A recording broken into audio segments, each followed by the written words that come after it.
Cette capsule porte sur la construction d'un tableau de fréquences en utilisant le tableau croisé dynamique d'Excel.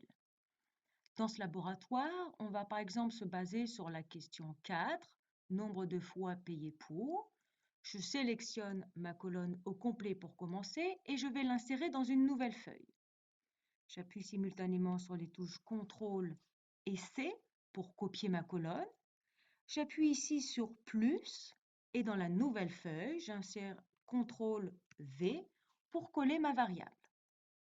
Je vais renommer cette feuille. Ici en bas, je clique en bas avec le bouton de droite, puis j'appuie sur renommer. Et je vais la renommer ici, par exemple, avec le numéro de la question. C'était la question 4. Pour faire votre tableau de fréquences, la première étape consiste à sélectionner votre colonne au complet avec le titre. Allons-y.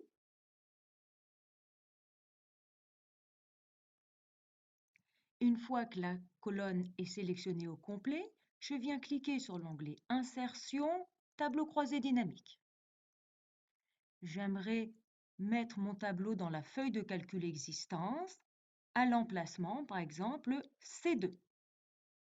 Puis je clique sur OK. À droite, je viens prendre le nom de la variable et je la glisse dans ligne. Je la prends de nouveau, puis je la glisse dans valeur. Ne jamais oublier à cette étape de cliquer sur Somme, puis Paramètres de champ de valeur et sélectionner Nombre plutôt que Somme. OK. Ce tableau, ça va être la base de la construction de notre tableau de fréquences.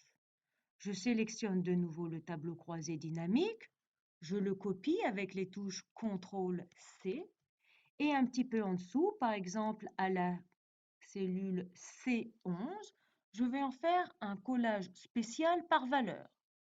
Pour ceci, je clique droit avec ma souris et je viens ici sélectionner le petit icône portant les lettres 1, 2, 3.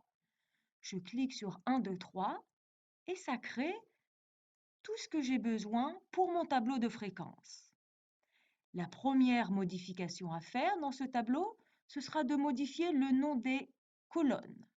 La première colonne, c'est toujours le nom de votre variable. Ici, le nom de la variable est un peu compliqué. Ça aurait pu être sexe, salaire. Ici, c'est nombre de fois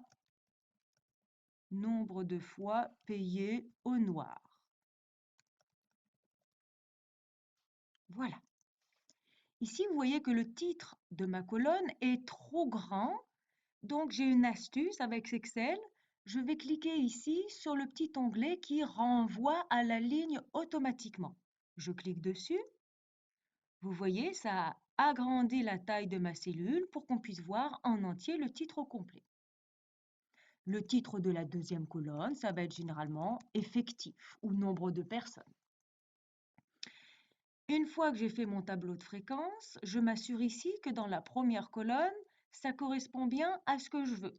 Ici, les chiffres 0, 1, 2, 3 et 4, c'est les nombres de fois qu'une personne a été payée au noir. Ça correspond bien à ce que je veux. Ne jamais laisser des codes, on en reparlera dans d'autres vidéos. Ici, donc, tout est parfait. Je vais maintenant m'assurer d'une belle présentation. Je sélectionne mon tableau de nouveau et je viens centrer tout le contenu, puis je vais mettre des bordures, toutes les bordures. Et voilà, vous venez de créer votre tableau de fréquences pour votre variable.